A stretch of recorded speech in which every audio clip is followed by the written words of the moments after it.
the ship wouldn't dock, and we ended up finding out that they had protesters on the dock.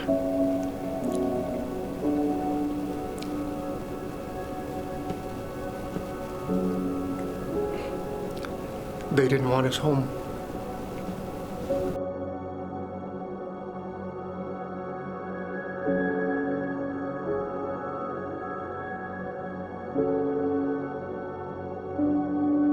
My name is Ruben Valencia. I live here in Pico Rivera. I settled in Pico Rivera in 1968 after coming back from Vietnam. And I have a story that I'd like to tell you about my experience in Vietnam. Raul Guerra was my best friend. We met when we were in the 5th grade. We went to Eastmont Elementary School. Raul Guerra came into Eastmont. He was transferred in 1956. And our teacher, Miss Talbot, brought him into the classroom and said, "This is a new student to the class." And she brought him over to me and said, "Ruben, this is Raul Guerra." She goes, "I want you to show him around the school," he says. And so I did. Right away, Raul and I, everything seemed to click between the two of us. We were both born we were both from single working mothers. Raul and I Raul was the only sibling and I was the only sibling, so we sort of took each other under the wing and everything and became really, really, really good friends. Time went by and we graduated from Eastmont Junior High and went on to Montebello High School. Raul was really super intelligent. He always wanted to be a journalist, and he was striving in that in high school. I graduated in 1963, and I was going with a young lady, Emily Ramirez, who I ended up marrying in 1965. I asked my best friend Raul, I says, "Would you do me the favor and be my best man?" And he said, "I would love to be your best man." So Raul was my best man. Emily and I were married on June the 19th, 1965. We were married only for 6 months, and on the week of Christmas, we were opening our Christmas mail, and we split the Christmas cards, and I got a card, but my card was from Uncle Sam, and he was asking me that he needed me to report for duty. So Emily and I were only married 6 months. January the 3rd, 1966, I went to the induction center downtown in Los Angeles. I was sworn in there, and I was given the option of either going into the Army or into the Marine Corps, and I just always thought the Marine Corps was a little tougher, so I picked the Marine Corps. And I thought I would be close to home because the Marine Corps was located in San Diego, but I didn't know they already had a plane ticket for me going to Vietnam. I went through my basic training,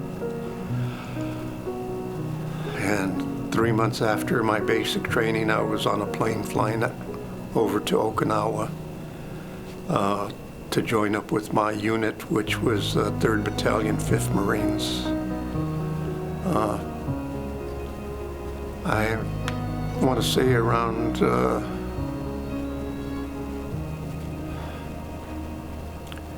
June of 1966 was the first time that I actually had boots on the ground in Vietnam. I remember the first operation that we went to was Operation Hastings, and being only 19 years old at the time, got to experience terrible stuff. They flew us into what they call a hot zone over there, and immediately there was people, Marines that were being shot and killed right in front of me. Operation Hastings lasted for about a month, and they flew us back out over to our home base, which was in July. July was where we would be flown out on search and destroy missions and stuff like that. And we did quite a few of those. Go forward to May the 26th, 1967. We were on Operation Union 2. And on that particular day, we were on a search and destroy mission. We ended up following a trail, and we came into a area where we were sort of just ambushed right there. We started getting motor rounds coming in, and immediately right in front of me, one of my best friends from San Diego, where I graduated from Marine Corps Base, Roger Insor, was the first casualty that we had there. I can remember the motor round hitting, and I can remember Roger going up into the air and just falling down.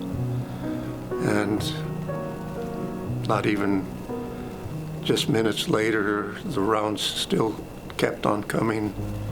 And then I ended up losing Robert Goddard.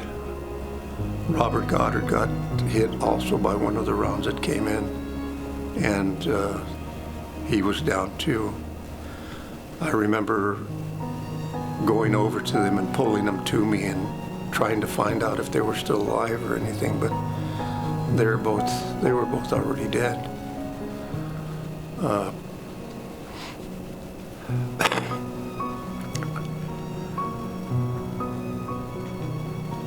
I remember it just seemed like eternity, this moment that was taking place. I was ahead of the rocket section on our company, and I remember looking out across the rice paddy and seeing a little village over there. And I grabbed the rocket launcher and I started firing rounds into this village.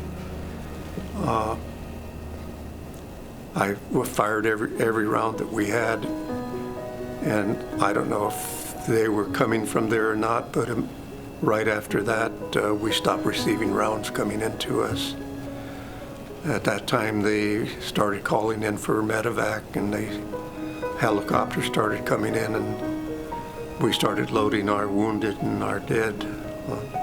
On that particular day, we had 37 Marines that died and 82 that were wounded. I was one of the 82 that were wounded that day.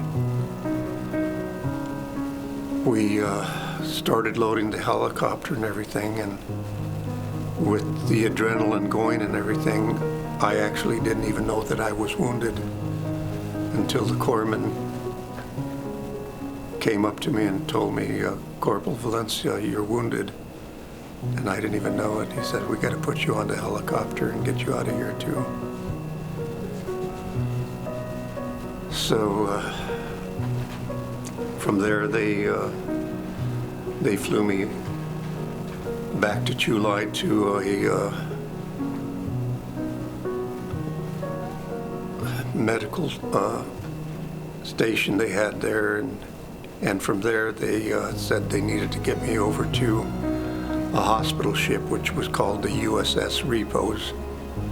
I ended up going to the hospital ship where I was treated over there, and spent about 3 weeks on the ship there. And I always thank God that He was looking out after me, because I was able to be sent back to my unit after that. And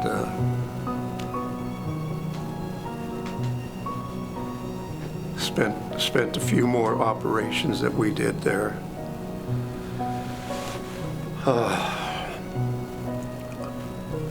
Also, during the time that I was in Vietnam,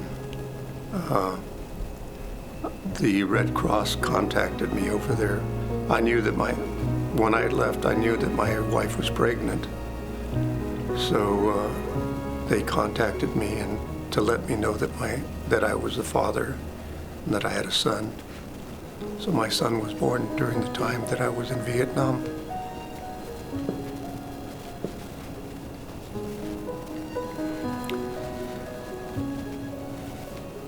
So with that happening and everything,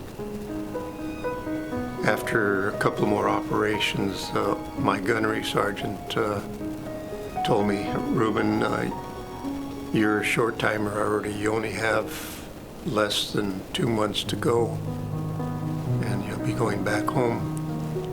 He says, "But I have a ship that's pulling out of Da Nang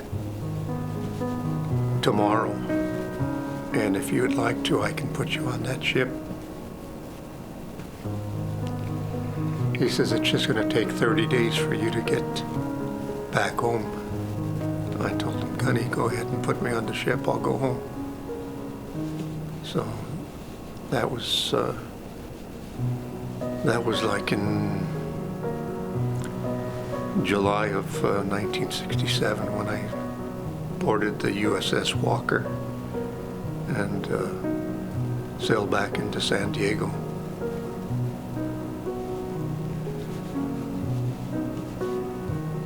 What was that like coming home for you? Not very pleasant when we got back. The ship ended up coming and we pulled into San Diego, and we had 2,000-3,000 soldiers on the ship and everything, and pulled into San Diego, and it was foggy and everything. And the fog lifted and we could see our homeland again. And the ship wouldn't dock, and we ended up finding out that they had protesters on the dock.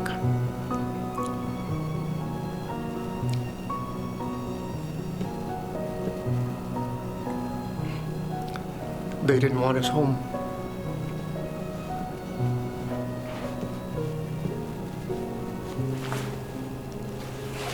But finally, I guess they cleared them out, and we ended up docking, and they transported us over to San Diego Marine Corps Base and put us out on the parade deck and everything over there. And there was a sergeant up on top of a ladder with a bullhorn, and he said, "I just want to let you guys know," he says, "if there's nothing wrong with you guys, line up to the right. If you have any kind of medical issues or anything, line up to the left. If you line up to the left, you'll probably be here another month or so." Nobody was on the left.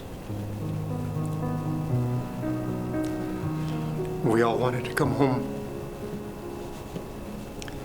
And at that time, I was actually under medication from stuff that I had come down with when I was in Vietnam. But I just wanted to get home. What was it like seeing your son? Oh, God. It was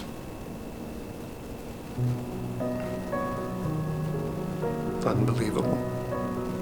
I mean, he smiled at me the moment I held him. Very proud of him. Very proud of him.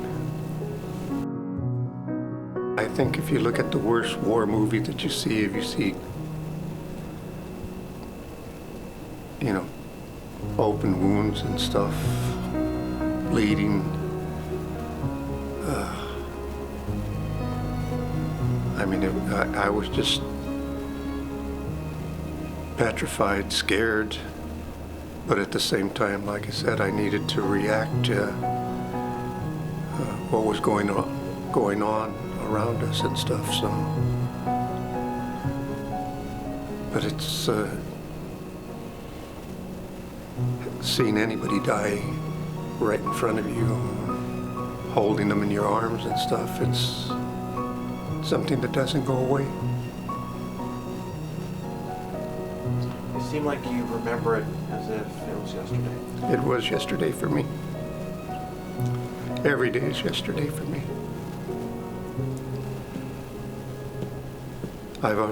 It's been over 50 years, and it's still yesterday for me.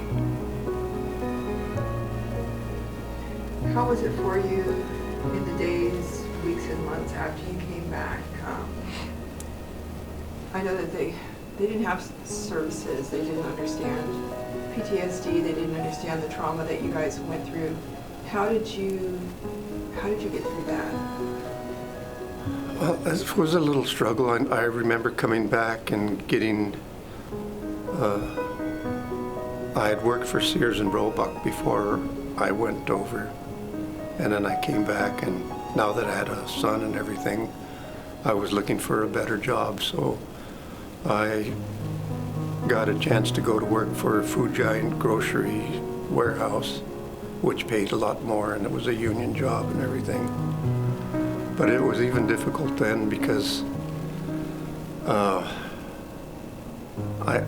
just didn't understand the mentality of people, because I had a supervisor that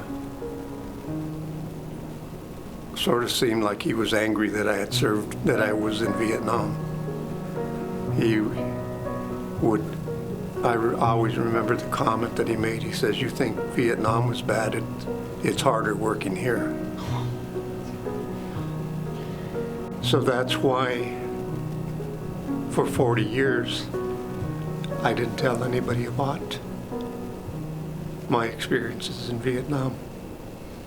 It was 40 years until I became a grandfather, and my daughter had a little Girl Scout group, and she would take them to the VA hospital in Long Beach and to give cards to the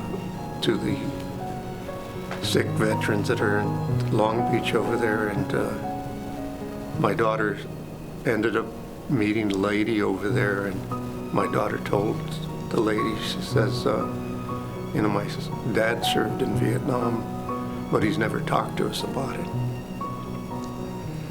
And he was wounded over there.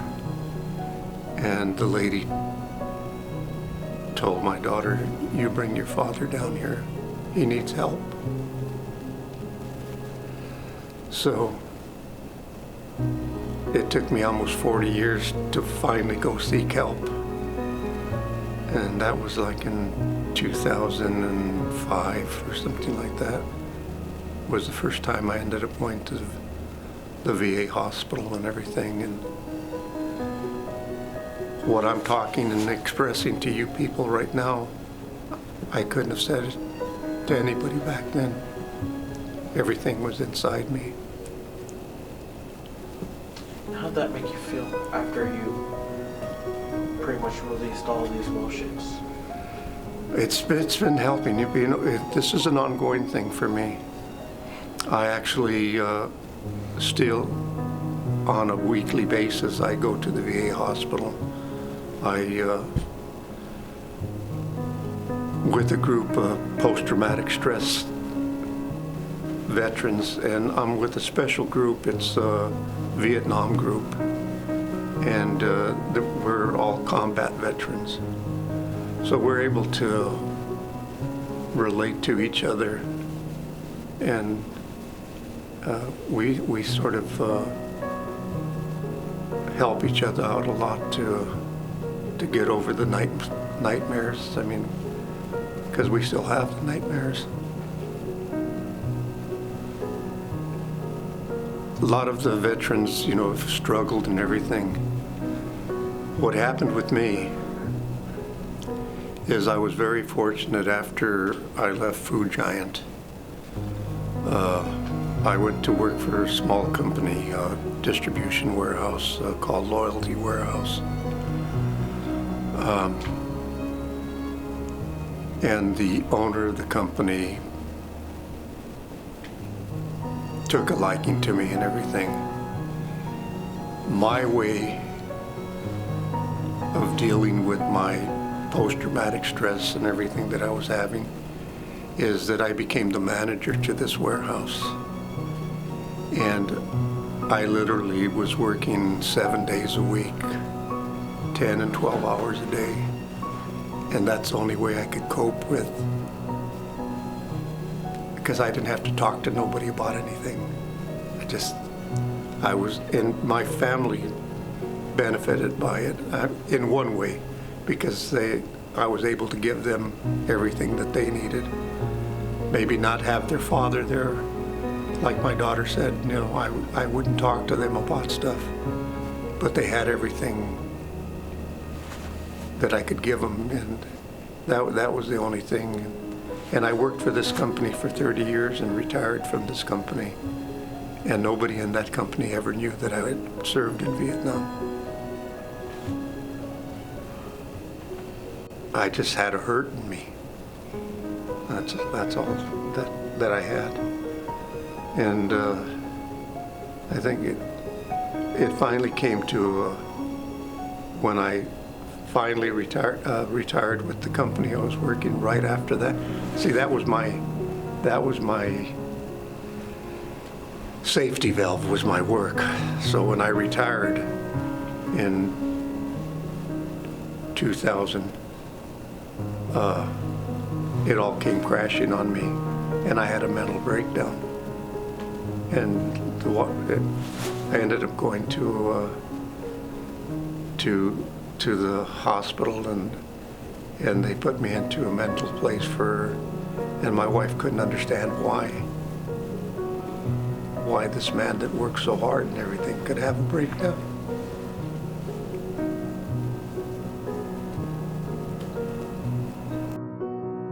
I think God had a purpose for me to bring me home, and the purpose was my best friend, Raul Guerra. That was the big turning point for me in my life and stuff, you know. I had a double tragedy. I told you about the first one with Roger and Goddard. Well, after coming home,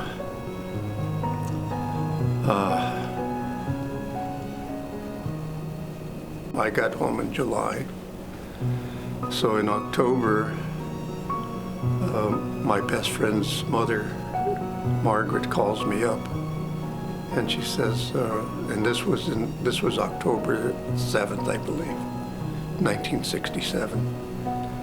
And she tells me, she goes, asked me if I could go to the house to be with her, that she had got a call that some Navy officers were coming over to her house. So I went over there, and that's when they told us about my best friend, who had been on a reconnaissance flight. My best friend was a journalist in the Navy, and he had volunteered to go on this flight.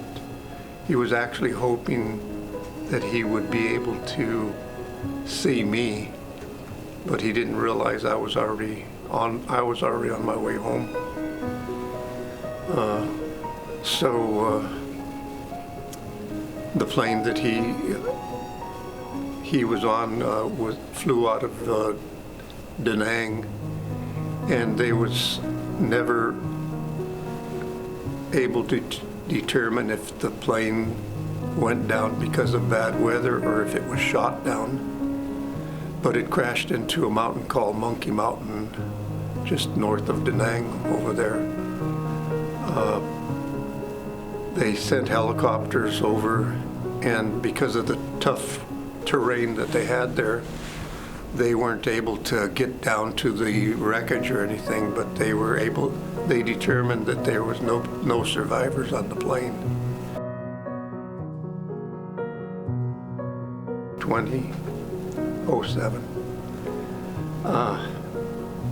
My daughter calls me and says, "Dad," she goes, "I just read the Whittier paper, and there's an article saying that they've found the remains of Raul Guerra." So I get the article and everything, and I go start to make contact with the Navy. Now you have to figure 40 years have gone by. He's been dead and buried, or dead for 40 years already. So I go with the DPA agency and make contact with them and to find out where his remains are at. I know the article says that you found him, but where are his remains at? And when are they going to come back home? Well, his remains were at Hickam Air Force Base in Honolulu. And they told me, that they were trying to make contact with family members to get the release of his remains. And then I told him, I says, "Well, his mother died already." I go, and as far as I know, I don't know of any other living relatives that he had. I never met any during the time we were friends. And they talked to me real nice and everything. This was like in 2007.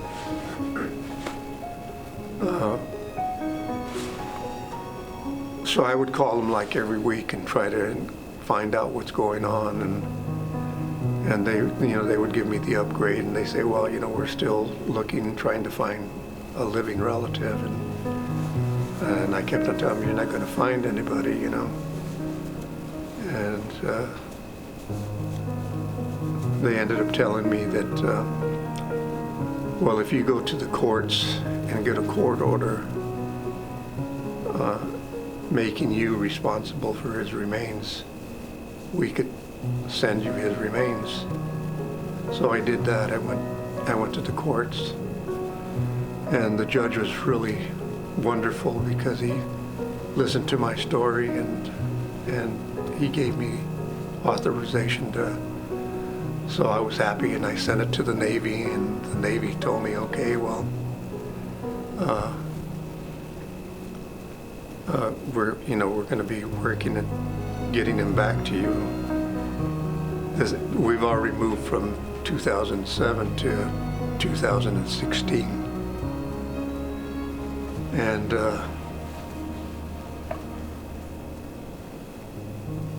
they were telling me that they're still working on it, but it looks good, like you're going to get it and everything. And then they actually told me, "Well, probably by 2017 we'll probably be sending your remains." So I was really happy. And then they call me back again and they tell me, "Well, we sent it over to Brigham Young University to do a genealogy testing of him and see if we can't. We're still trying to find somebody that's a relative to him." So they did the research. My best friend had come from Baja, California. He was born in Ensenada. Well, with all the research that was going on, I started finding out stuff that I had never known. They ended up telling me that his mother, Margaret, which was, first of all, when they ran the DNA with Margaret, there wasn't a match on the DNA. So it ended up being that they found who they believed with who was his father, and the gentleman lived here in Whittier. Tried to reach out to them to ask them if they would do a DNA test so that they could determine it. But unfortunately, there's a sad story because the father had a business in Ensenada down there, but he lived here in Whittier, but he was married here. So Raul was born with, he had an affair with a lady down there, and they never found the mother who was his biological mother. But they were positive that this gentleman was Raul's father and everything.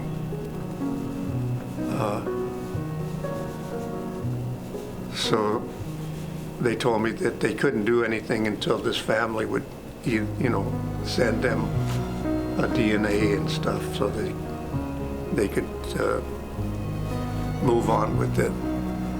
But I was working with them and with the DPA and saying, well, if this family lives in Whittier, I says, I'm only 10 minutes away from them. And if they're not returning your DNA kits and stuff, send me the DNA kits. I'll go down and knock on their door and I'll give them the story and ask them. And at that time I was very fortunate because I had Senator Bob Archuleta came to my aid, and I had told him about the story. So Bob Archuleta told me, he says, hey, let's go this Sunday. We'll drive out. We got the addresses to 2 nephews and a possible half-sister to Raul Guerra. He says, if all you guys need to do is have them take the DNA test for you guys. And so we went to the first nephew and talked to them and gave them the story and everything. And the nephew said, well, I really feel bad for you, but I can't give you a DNA test. But I feel bad, But part of the thing from the DPA and the Navy, they asked us if we could get them to sign a paper, that they were not willing to do it. If I could get all 3 of them to sign it, then they would finally release him to me. So we went to the second nephew and we got the same reply and everything. And he was sorry and everything, but couldn't do it. The last house we went to would have been Raul's half-sister, and a nice lady and everything, and she actually remembered her dad's business in Ensenada, and actually said that she thought she remembered a little boy down there, which could have been Raul Guerra. But at the same time, she said that she couldn't give us a DNA, but she signed the paper. And then Bob Archuleta and myself hugged, and we said, that's it. Now we can send this back to the Navy. And Bob Archuleta sent it on to the Navy, to the DPA, and they finally said, okay, we're going to release him. So on March the 20th, 2019, the Navy came to my house with all the documents and everything for me to sign and everything. And then April the 23rd, Raul Guerra arrived from Hickam Air Force Base into LAX. On the 24th, we had services for him at Rush's Mortuary in Montebello. And on the 25th, we had a mass for him over at St. Alfonso's on Atlantic Boulevard. That's where Raul and I went to church when we were kids.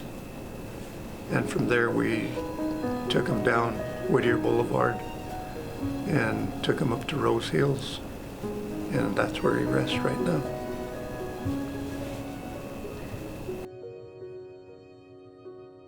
was emotional, but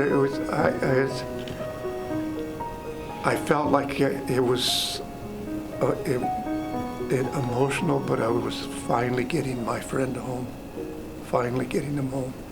And all during this time, it was sort of funny because I always felt Raul was talking to me, asking me, don't give up.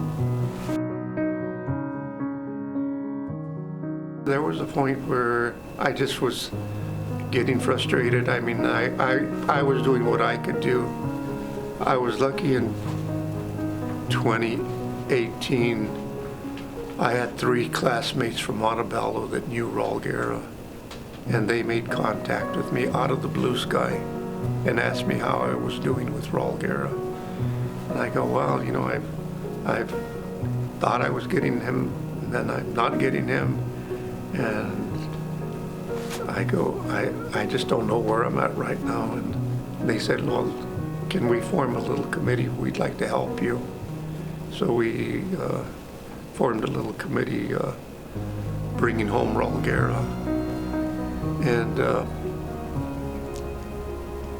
my friends that helped me, they were very talented. They were in Raul's journalism class. And so Donna and Gary Peterson, they started telling me, well, let's send out some letters. I think we sent a letter to every congressperson in Washington, D.C. We had sent letters to Obama. We had sent letters to President Trump. Got replies back, you know, we'll pass it on to the proper authority. But that was about it, you know. People were standing on the curbside. Raul's story had gained quite a bit of notoriety. A lot of the media, Channel 7, Channel 5, Telemundo, was covering the story at that time. So when we brought him home, took him to Rose Hills, like I said, we went right down Whittier Boulevard because that's where Raul and I, our home ground. I mean, we lived up and down Whittier Boulevard. So we came down passing Montebello High School, came into Pico Rivera. The people from Chase Bank knew my story, and they were standing out in front of the bank with a flag, waving a flag. It was a really moving thing for me. I think with the Jose Ramos thing that he did to welcome back Vietnam veterans, I knew him personally. And what he did was help the Vietnam veteran finally get a little bit of respect and realize, you know, we went there because our country asked us to go there. We went there to do the best that we could do. And a lot of people didn't see it that way, but that's the truth right there. We tried to do the best that we could do.